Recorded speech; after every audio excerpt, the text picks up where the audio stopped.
खबर आई कि Xi Jinping नहीं आ रहे और पुतिन साहब नहीं आ रहे। हमारी यहाँ पूरी तैयारी थी दुनिया के स्वागत में।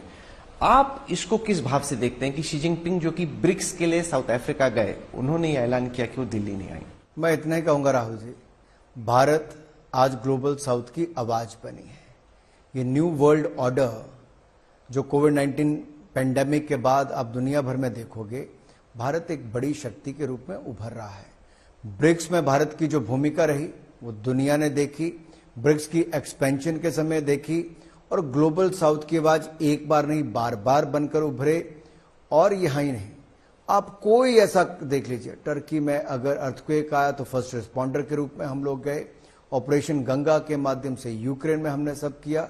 और यहां पर भी भारत एक नहीं अनेक पहलुओं पर, चाहे सस्टेनेबल डेवलपमेंट गोल हो या हमारे अन्य ऐसे विषय हो, वुमेन एम्पावरमेंट हो। आज दुनिया का कौन सा देश है जिसके पास 9 करोड़ सदस्य सेल्फ हेल्प ग्रुप के होंगे, सबसे ज्यादा पायलट्स होंगे, आर्म्ड फोर्सेस से लेकर बाकी सेनाओं में बहुत बड़ी भागीदारी होगी, कॉर्पोरेट जगत से लेकर खेतों तक महिलाओं की भूमिका हो। तो आप इसको बड़ा परिदृश्य में देखोगे तो भारत एक बहुत बड़ी भूमिका G20 की आयोजन में निभा रहा है, और इससे भारत की साख ही बढ़ने वाली है। और मेरा विश्वास मान के चलिए, बहुत कुछ अच्छा आगे लिखा है। सडनली आपकी सरकार ने अनाउंस किया कि आप ये स्पेशल सेशन लेके आ रहे हैं। ये आपने G20 के बीच में क्या शगुफा छोड़ा है? स्पेशल सेशन होते रहते हैं राहुल जी। नहीं, होते नहीं रहते, तो बहुत ही कम। मैं हिस्ट्री स्टडी कर रहा था, ऐसे नहीं है कि कुछ ना कुछ बड़ा ही होता है तभी स्पेशल सेशन होते हैं। क्या सोच रहे हैं आप? मोदी जी हैं तो कुछ बड़ा ही होगा। अगर मात्र 2-2.5 साल में है भारत को नई संसद दे दें आजादी के अमृत महोत्सव में, आजादी का अमृत महोत्सव मनाते हुए देश के 2 लाख से ज्यादा कार्यक्रम हो, करोड़ों भारतीय जुड़े, हर घर तिरंगा अभियान में हर घर पे तिरंगा झंडा फहराया जाए। 370-35 के बाद तो जम्मू कश्मीर के भी हर घर में तिरंगा। और आपको याद होगा लाल चौक पे मैं जब 2011 में कलकत्ता से कश्मीर यात्रा करते गया तो मुझे गिरफ्तार किया गया था। अरुण जेटली जी, सुषमा स्वराज जी को गिरफ्तार किया गया। उससे पहले मुरली मनोहर जोशी जी और नरेंद्र मोदी जी को भाजपा ने जब वहां पे तिरंगा यात्रा लेके चले तब उनको गिरफ्तार किया गया एकता यात्रा के दौरान। कश्मीर में तिरंगा फहराना भी एक तरह से अपराध माना जाता था, लेकिन आज 370-35 से हटने के बाद देश के किसी भी कोने में, चाहे जम्मू कश्मीर हो कोई भी हो, तिरंगा झंडा फहराया जाता है। और लाल चौक तो आज पूरे तिरंगे में लहराता है। ये क्यों हुआ है? मोदी है तो मुमकिन है।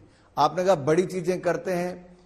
आजादी का अमृत महोत्सव में अब जो कार्यक्रम चलने वाला है, मेरी माटी मेरा देश, ये देश के 30 करोड़ घरों से मिट्टी इकट्ठी करके देश के शहीदों को वंदन और मिट्टी को नमन करते हुए देश के स्कूलों में शिला फलकम लगा के उन शहीदों के नाम वहां पे लगा के अमृत वाटिका गांव में बनाकर और उस मिट्टी को ब्लॉक तक लाएंगे।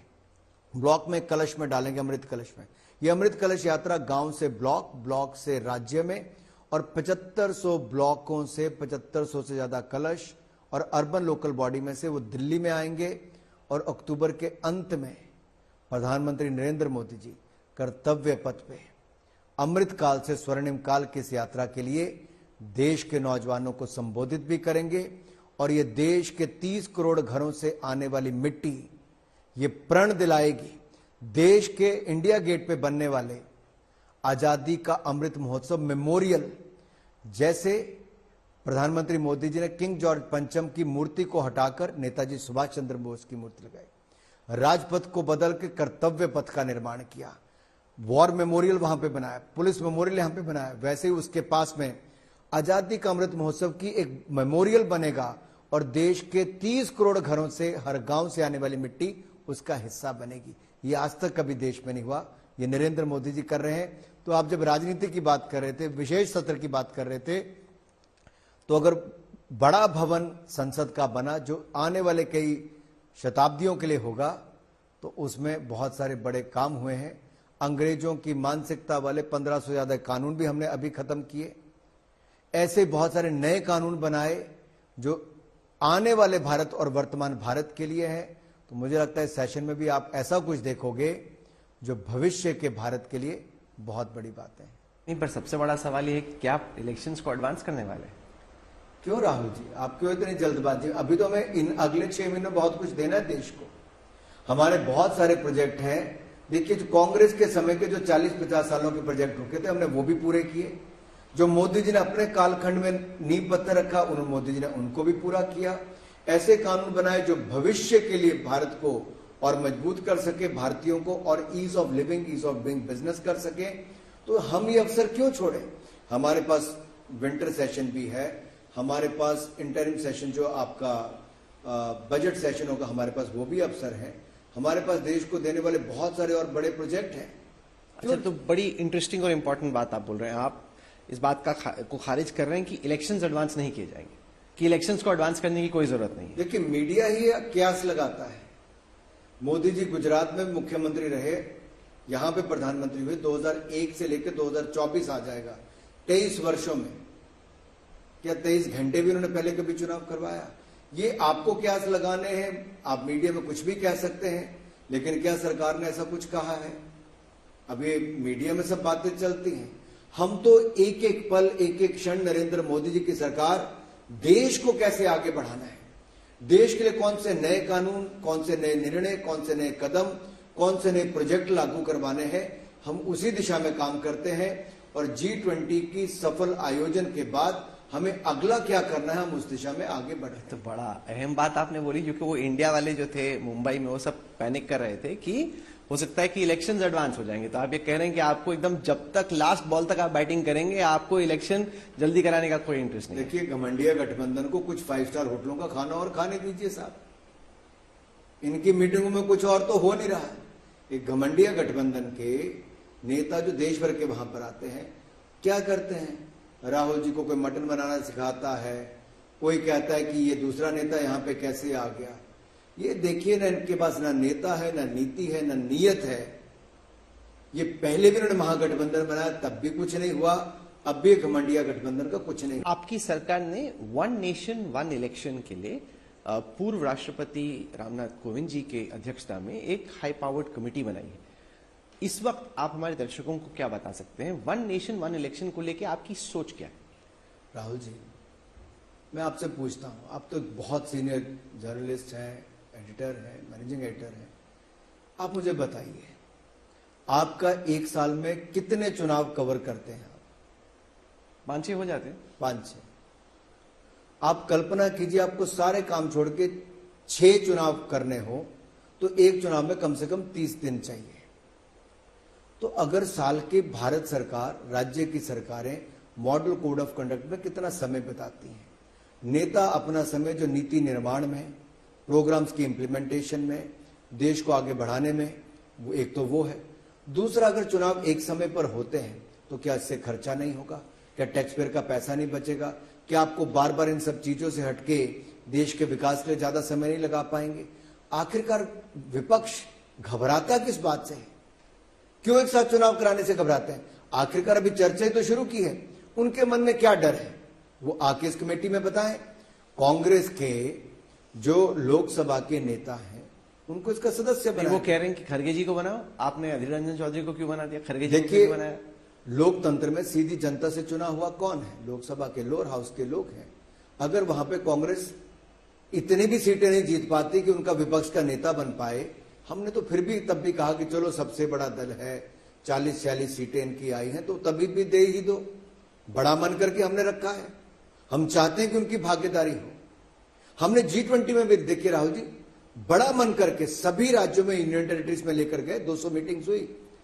हमने ये नहीं कहा कि कौन भाजपा शासित, कौन एनडीए शासित। इसी तरह से हमने वन नेशन वन इलेक्शन में भी सबके सुझाव आए, बाकी देना उनके माध्यम से नहीं, क्योंकि सवाल यह है कि अभी जैसे मध्य प्रदेश, राजस्थान, छत्तीसगढ़, मिजोरम, तेलंगाना में इलेक्शन है, क्या आपने ये क्लियर कर दिया कि इलेक्शन एडवांस नहीं करोगे? तो क्या आप इन इलेक्शंस को पोस्टपोन करने के सोच रहे हो?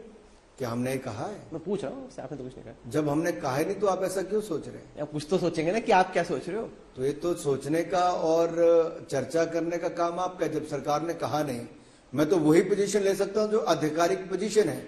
सरकार की आधिकारिक पोजीशन ये है कि वन नेशन वन इलेक्शन को लेकर कमेटी का गठन किया गया, जिसमें पूर्व राष्ट्रपति श्री रामनाथ कोविंद जी हैं, अमित शाह जी हैं, हरीश साल्वे जी से लेकर बाकी अन्य ऐसे लोग हैं। तो आप ये कह रहे हैं बहुत एक्सपीरियंस अलग अलग क्षेत्र में। तो आप ये कह रहे हैं कि ये राउंड ऑफ असेंबली इलेक्शंस जस के तसी होगा, जनरल इलेक्शन जस के तसी होगा। मैं अनुमान ये लगा सकता हूं कि उसके बाद के जो इलेक्शंस हैं, हरियाणा, महाराष्ट्र, उनको आप थोड़ा एडवांस कर सकते हैं। राहुल जी, राज्य में चुनाव कब करवाने कौन तय करता है? राज्य की सरकार करती है। तो इसमें मेरा क्या रोल है? भारत सरकार नहीं, क्या पर मध्य प्रदेश में भी, महाराष्ट्र में भी आपकी सरकार है, हरियाणा में भी, तो आप एडवांस कर सकते, वरना हरियाणा की तो हरियाणा महाराष्ट्र के तो 2024 के अक्टूबर में चुनाव, तो उसको आप एडवांस कर दोगे ना 2024 के अप्रैल मई में मिक्स करके। हरियाणा के मुख्यमंत्री, महाराष्ट्र के मुख्यमंत्री किसी ने कहा क्या? नहीं, अभी तो नहीं कहा। मध्य प्रदेश के मुख्यमंत्री ने कुछ कहा? वो तो एडवांस कर भी नहीं सकते, आप उसको पुश थोड़ी कर सकते हो। आपने तो प्रेसिडेंट, मैं कहा ना, जहां पे भाजपा एनडीए शासित रहती, क्या किसी ने कुछ कहा? नहीं कहा। जब हमने कुछ कहा नहीं तो हमारे गले में घंटी क्यों डालते हो? क्योंकि कुछ तो, अब आपने जब इतना बड़ा सेशन कर दिया तो वन नेशन वन इलेक्शन का नाम, तो आप बेसिकली बोल रहे हो कि इस पे अभी चर्चा होगी, सहमति बनेगी। इस वक्त मतलब इमीडिएट कुछ नहीं है, ये आगे चल के होगा जो होगा। राहुल जी, अभी कमेटी का गठन हुआ है, कमेटी में चर्चा होती है। नहीं, देखिए इतना सिंपल नहीं है। आपने वो 370 ऐसे झटके में कर दिया ना, तो उसके बाद लोगों को लग रहा है अगर कुछ कर रहे हैं तो कुछ स्पीड से भी कर सकते हैं। थोड़ी कि आप जैसे अभी फीलिंग दे रहे हो, उससे लग रहा है कि 5 ईयर प्लान है, लंबा भी कमेटी बैठेगी, सबसे पूछोगे, पब्लिक से पूछोगे, पार्टियों से पूछोगे, लेकिन 370 तो आपने फट से कर दिया था। देखिए, जो जख्म और जो रगड़ा कांग्रेस ने 370 और 35A के कारण दिया है, उससे 40,000 लोगों की जान जम्मू कश्मीर में गई। देश कांग्रेस को उसके लिए कभी माफ नहीं करेगा। तो अभी जैसे वन नेशन वन इलेक्शन पे इस असेंबली, इस जो स्पेशल सेशन है उसमें कुछ नहीं, जो भी आपकी कंसल्टेशंस होंगी वो प्रॉपर प्रोसेस होंगी। आप यही कह रहे हैं ना कि ये जो स्पेशल सेशन है वो वन नेशन वन इलेक्शन के लिए नहीं है? राहुल जी, ये जो स्पेशल सेशन है उसका एजेंडा भी आप सबके सामने आ जाएगा कि आखिरकार इस सेशन में क्या होने वाला है, ये बड़ा सेशन क्यों किया जा रहा है। मुझे लगता है हमें कुछ बातों का तो इंतजार करना चाहिए। कई बार शुभ संदेश, क्योंकि दूसरी थ्योरी ये है कि जो ओबीसी कमीशन आपने बनाया, जिससे कि पूरी जो ओबीसी कास्ट हैं उनको रिकन्फिगर किया जाएगा, उसके लिए आपने स्पेशल सेशन बुलाया। देखिए, अब 4 दिन के सेशन के लिए आपने खुद ही कितना एजेंडा अपने आप फ्लोट कर रहे हैं। सरकार ने तो नहीं कहा। ये पार्लियामेंट्री अफेयर मिनिस्टर बताएंगे आपको तो पता होगा ना, बता नहीं रहे हो, ऐसे हल्का हल्का मुस्कुरा रहे हो। मेरा वो काम नहीं है, पार्लियामेंट्री अफेयर मिनिस्टर का काम है। एक दूसरी थ्योरी ये है कि विमेंस रिजर्वेशन, आप कुछ ऑपोजिशन को डिवाइड करना चाहते हो, क्योंकि अगर विमेंस रिजर्वेशन बिल लेके आ गए तो एसपी और आरजेडी ये इंडिया अलायंस से अलग हो जाएंगे। आप दिखाना चाहते हो कि उनमें आपने दरार डाल दी। देखिए, हमें कोई दरार डालने की जरूरत नहीं। जब टिकट आवंटन का काम शुरू होगा, चुनाव घोषित होंगे, तो आप देख लेना, ममता बनर्जी जी बाहर बोर्ड लगा देंगी पश्चिम बंगाल के, no entry to Congress and communist. अरे अभी पंचायती राज चुनाव में इतनी मार खाई कांग्रेस और कम्युनिस्ट लोगों ने टीएमसी के गुंडों से, उनके नेताओं से, उनके कार्यकर्ताओं से, तो क्या मुंह लेके जाएंगे? क्या केरल में क्या होने वाला है? राहुल जी, आप मुझे बताओ, क्या वो स्वागत करेंगे इन सबका कि वहां पे आइए? क्या अखिलेश जी हों या वहां पे नीतीश जी या लालू जी हों, आपको क्या लगता है? जिस रीजनल पार्टी के पास केवल अपने राज्य की कुछ सीटें होती हैं, वो इनका स्वागत करके कहेंगे कि ये बाकी आप ले लीजिए। पिछले उत्तर प्रदेश के चुनाव में इकट्ठी थी कांग्रेस और सपा, क्या हाल हुआ? लोकसभा के चुनाव में इकट्ठे नहीं थे क्या तीनों महागठबंधन में? बसपा, सपा, राहुल जी सारे इकट्ठे थे, बुआ भतीजा सब इकट्ठे थे, कुछ नहीं हुआ जी। देश की जनता बहुत समझदार है। जब ये 2014 में नहीं हरा पाए, जब इनके पास लूट का इतना पैसा था, करप्शन का इतना पैसा था, और उन्होंने कहा था मोदी नीच है, कभी बिच्छू कहा, कभी क्या कहा, सांप कहा, कभी मौत का सुदागर कहा, कभी चाय बेचने वाला कहा। देश की जनता ने बहुत समझदार है, देश बेचने वाली कांग्रेस को नकार दिया, ईमानदार नरेंद्र मोदी जी को देश का प्रधानमंत्री बना दिया। यही फर्क है। और ये जनता आज भी जानती है कि स्टेबिलिटी क्या है, स्थिरता क्या है, और स्थिरता ही समृद्ध और संपन्न भारत का निर्माण और सशक्त भारत का निर्माण करेगी। और वो ये भी जानती है कि दुनिया होप भारत में देखती है और भारत में नरेंद्र मोदी जी पे देखती है। ये जो न्यू ग्लोबल ऑर्डर की आप बात करते थे, ये जियोपॉलिटिकल इक्वेशन कोविड-19 के बाद ऐसी बनी है कि दुनिया आज भारत की डेमोक्रेसी और डाइवर्सिटी का लाभ उठाना चाहती है, और भारत को अपनी इस ताकत को समझना भी चाहिए। जनता जानती है कि इस डेमोक्रेसी के माध्यम से हम सशक्त सरकार दे सकते हैं। युवा जानते हैं कि हम समृद्ध भारत का या विकसित भारत का निर्माण कर सकते हैं। और मुझे लगता नहीं राहुल जी इसमें कोई सोचने वाली बात है।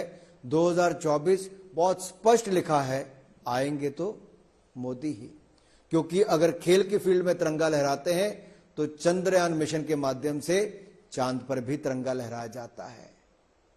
शिव शक्ति पॉइंट पर जब विक्रम लैंड रोवर पहुंचता है तो पूरी दुनिया के चेहरे पर चमक आती, ब्रिक्स में वो चर्चा बनती है, लेकिन यहां पर कईयों के चेहरे मुरझा जाते हैं, उनको खुशी कम दर्द ज्यादा हुआ।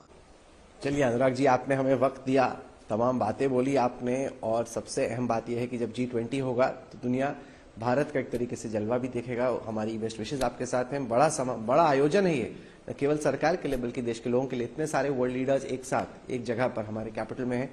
हमारी शुभकामनाएं। आपने वक्त दिया, बहुत बहुत शुक्रिया। आपका आभार।